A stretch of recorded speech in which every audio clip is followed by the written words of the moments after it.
جب حضرت مہدی کی قیادت میں مسلمان صاحب ایمان اہل عرب یہودیوں اور عیسائیوں کی طاقت سے ٹکرائیں گے تو ان کی مدد کے لیے دو جانب سے اللہ تعالیٰ کچھ بھیجیں گے مدد. ایک تو آخری مرحلے میں مدد آئے گی حضرت مسیح عیسیٰ ابن مریم کا نزول، جو یہودیوں کی طرف رسول بنا کر بھیجے گئے تھے. انہیں یہودیوں نے اپنے خیال میں سولی پر چڑھا دیا، لیکن اللہ نے فرمایا وما صلبوہ وما قتلوہ ولکن شبہ لہم بل رفعہ اللہ الیہ. اللہ تو اپنی طرف اٹھا کر لے گیا. اور احادیث صحیحہ جو کہ ہمارے ہاں متواترہ کے درجے میں وہ احادیث جو صحیحین کی ہیں، ان سے ثابت ہے کہ حضرت عیسیٰ ابن مریم دوبارہ زمین پر آئیں گے. اور یہودیوں کا سب سے بڑا سرغنہ جو خود مسیح ہونے ہی کا دعویٰ کر رہا ہوگا، مسیح الدجال، اسے حضرت مسیح قتل کرے گے.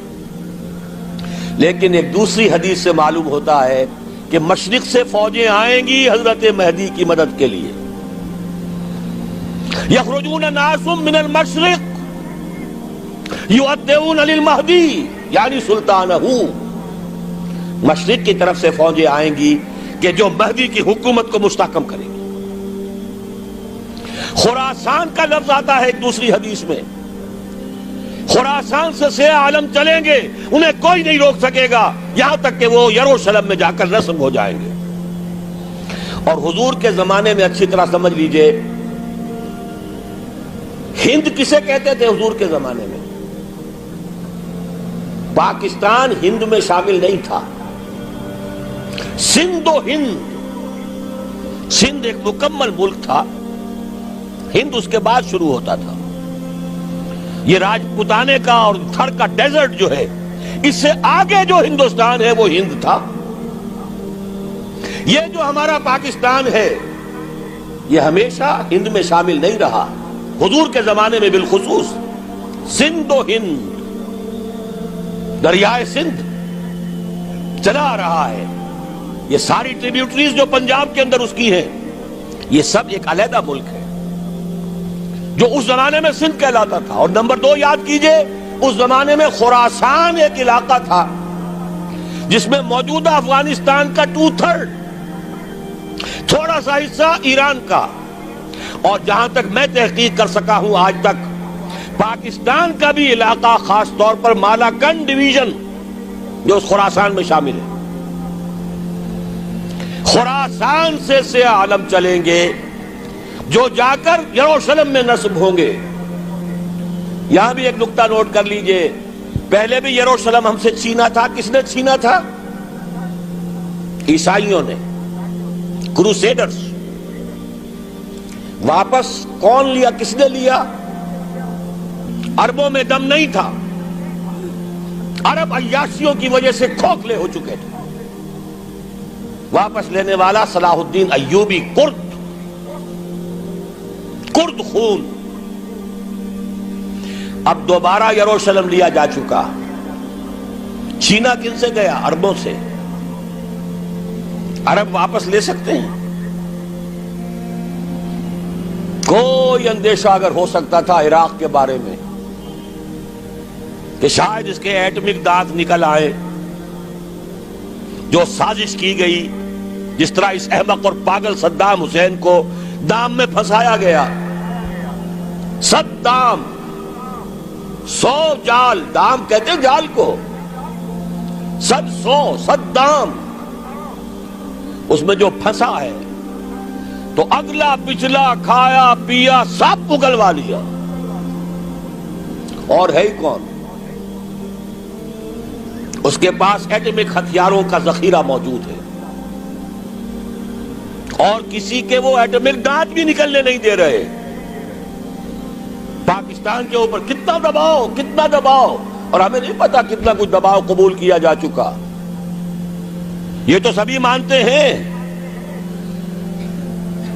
کیپ کر دیا گیا، روک دیا گیا، آگے تو نہیں بڑھ رہا، یہ تو سبھی مانتے ہیں. رول بیک بھی ہو گیا یا نہیں کچھ پتہ نہیں. لیکن کسی صورت یہ نہیں تسلیم کریں گے، قبول کریں گے کہ کسی مسلمان ملک کے پاس ایٹم بم آ جائے. یہودیوں کے پاس ذخیرہ موجود، سب جانتے ہیں. بہرحال یہ جان لیجئے اس علاقے سے امید ہوتی ہے سندھ اور خراسان.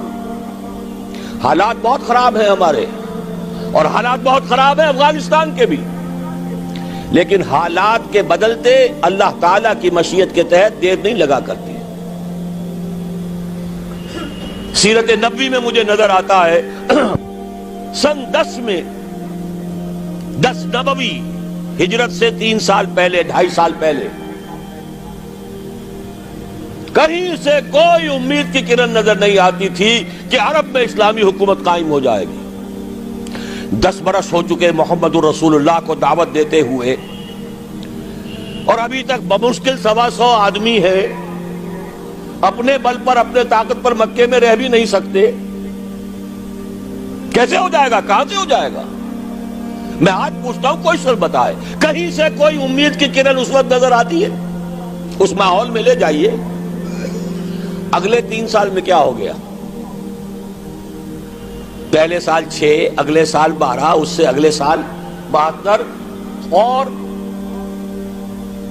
بیعت عقبہ ثانیہ ہجرت، اور وہاں سے اب حضور کی طرف سے شروع ہو گیا انیشیٹو. تو ہم نہیں کہہ سکتے اللہ تعالیٰ کی قدرت، اللہ کی مشیت. یہ یقین ہے کہ دنیا کے خاتمے سے پہلے نظام خلافت قائم ہوگا، اور تمام دنیا میں ہوگا. ظاہر ہے کہیں پہلے کسی ایک جگہ سے ہوگا، جیسے حضور کے زمانے میں ہوا. اگر بیک وقت پوری دنیا میں ہو سکتا تو حضور کے دست مبارک سے ہوتا. اگر حضور کے دست مبارک سے بھی ایک ملک میں ہوا، جزیرہ نما عرب میں ہوا، پھر حضور کے امتی ہیں نا، ابو بکر ہیں، عمر ہے، عثمان ہے، صحابہ کرام کی فوجیں نکلی ہیں، امتی ہیں. امتیوں کے ہاتھوں اس کی توسیع ہوئی. اب بھی یہی ہوگا، کسی ایک علاقے میں ہوگا. میرا گمان ہے، میں یہ یقین سے نہیں کہہ سکتا. گمان بھی میرا ان احادیث کی روشنی میں ہے جو میں نے آپ کو بتا دی اور موجود ہے اس کتابچے کے اندر. علامہ اقبال نے بھی انہی کے حوالے سے کئی کہا ہے، میرے عرب کو آئی ٹھنڈی ہوا جہاں سے، میرا وطن وہی ہے، میرا وطن وہی ہے. اس علاقے سے کچھ ہونے والا ہے اور ہوگا انشاءاللہ. میری زندگی میں نہ ہو، آپ کی زندگی میں نہ ہو، کوئی پرواہ نہیں.